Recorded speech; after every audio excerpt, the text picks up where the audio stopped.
Thank you, Coach Brown. To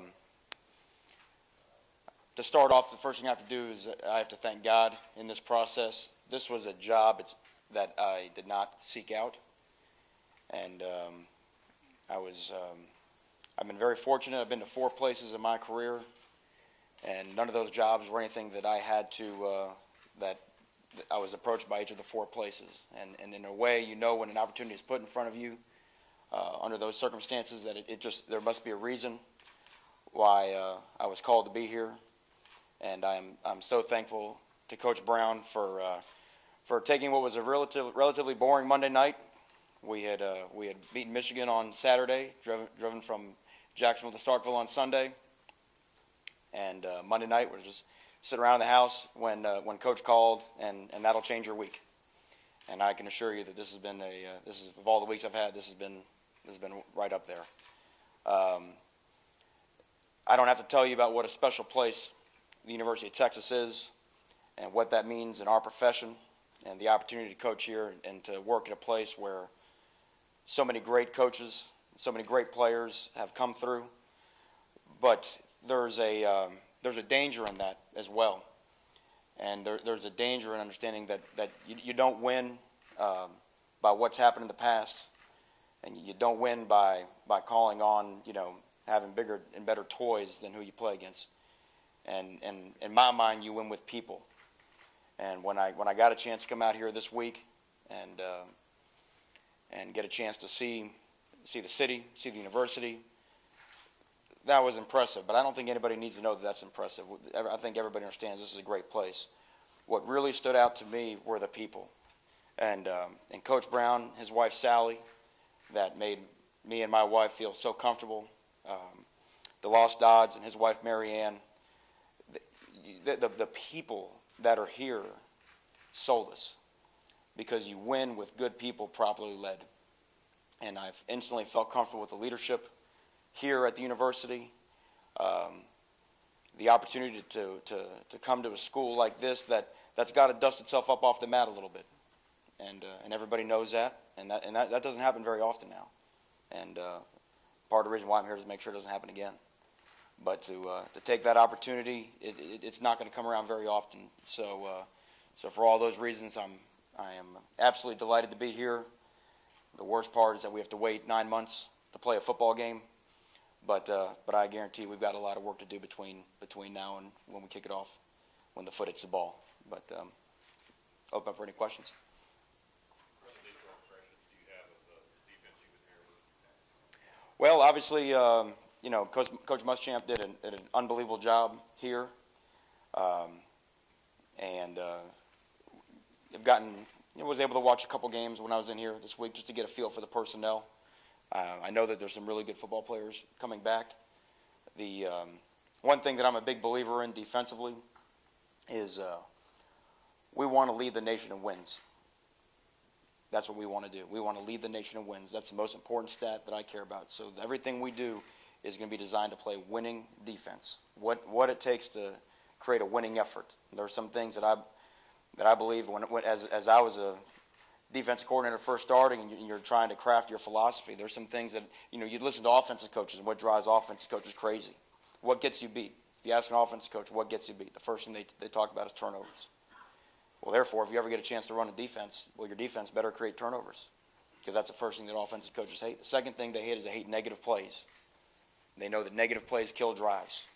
So when I got a chance to put a defense together, the first thing our defense was going to do was be designed to hunt negative plays.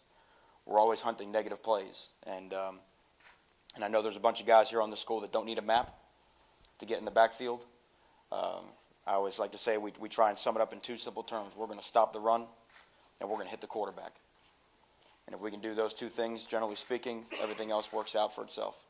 And but I'm definitely excited to get with the guys that are here. I know we've got there's an abundance of defensive talent in this state at the high school level, and we'll try to assure to them that this is absolutely the best place for them to play football if they want to be a part of a playmaking defense. Manny, can you talk about Mickey Andrews' influence on your style? Yeah, I've got obviously the most bizarre path to get here. I mean, I started off in utopia. You know, my first 2 years as a GA, one year we played for the national championship, and the second year we won it. So I was like, man, this is easy. I mean, this coaching thing, I got this thing down pat. And the great thing is I was able to learn from a guy like Mickey Andrews, and I came in, I was a clean sheet of paper. I think that was part of my strength, is that I had no preconceived notion. No one needed to go into Florida State and tell them how to do anything. They were the industry standard there in the late 90s as a football program and absolutely on defense. So I was able to, as a sponge, absorb everything that Coach Andrews, Chuck Amato, who was the linebacker coach at that time, that they, you know, just to be it was every fan's dream just to be a fly on the wall in that room, and some of the games that we got to play in, the opportunities we got to play in, but I'll say that I didn't get sick and tired of playing those national championship games. You know, it's bizarre. You do it your first couple of years, and then you go on, and I'm pretty hungry to get back to that. Manny, you said your last 4 days changed pretty drastically. What goes off in your mind when you get the call from Coach, and what are the things you're thinking about when you hear University of Texas? Well, I always say this. You know, we're going to have our convention here as coaches here at the end of the week, and coaches, as they're wont to do, will get around and just start talking. Coaches will start, you know, shooting the breeze, and one thing that always will come up is, well, what are the best jobs in America? You know, what's the best place to work? And you could poll everybody that comes to the convention, and in somebody's top 5 is going to be the University of Texas, and it's going to be a bunch of people's number 1. So anytime you knew that you had the opportunity to come to a school like that, your ears are always going to be perked up. And then, like I said, I think there's a unique opportunity here right now, something that you have a chance to come in and make a difference, to right a few wrongs, I'll put it that way. So all of that made it, but you still had to come, and like I said, you still had to come, and you still had to check under the hood. You know, you still had to look under the hood and see exactly, you know, why it was in the situation it was in, and in the 24 hours that I was here doing that, kicking the tires, it just had this overall feeling that I'd have to get my brain checked if I said no to this place. That they'd have to put me in the funny farm. So it was a very easy decision to make. Even though I had a great job at Mississippi State, I can't say enough about what Dan Mullen did in my career. We were plodding along in the Sun Belt trying to play some good defense, and didn't realize that I had a job interview on a football field in October 2 years ago when we played Mississippi State, and Dan brought me to the SEC, which was a great experience, and I owe a lot to him. And you mentioned your bizarre road here. Was there ever a moment when you realized you could become a big-time coach and that this eventually was going to be possible for you? I don't think I've ever realized I could become a big-time coach. You know, that's anyone that sits around and says, "Hey, I'm a big-time coach," I think that's a little strange to me. But I am absolutely humbled by the turns that my career has taken. There are a lot of great football coaches in this country, and not all of them get to stand here and wear this shirt. And so the fact that for whatever reason that I was chosen to do this is something that I don't take very lightly. And that's why I'm so grateful and so honored to be here, because there's a lot of people as or more qualified that could be here. But the way it's worked out, I'm here, and I'm absolutely excited to get going.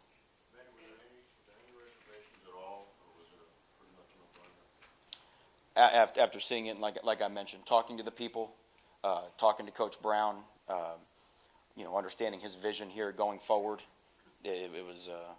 I had a great job. I had an absolutely great job. I love coaching the Southeastern Conference. I love coaching Mississippi State. And with all that being said, it was an easy decision. Manny, what were your goals when you decided to switch careers? I had wanted to be a football coach.